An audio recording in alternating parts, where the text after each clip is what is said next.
ये बाबूराव का स्टाइल है।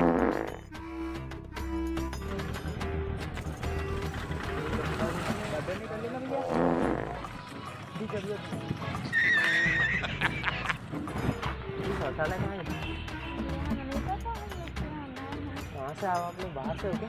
शौचालय पता होगा ना? नरसिंहपुर से।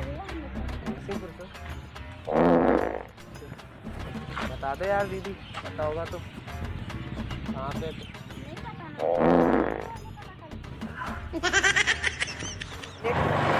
टॉयलेट कहाँ है इधर? टॉयलेट कहाँ है? पता नहीं।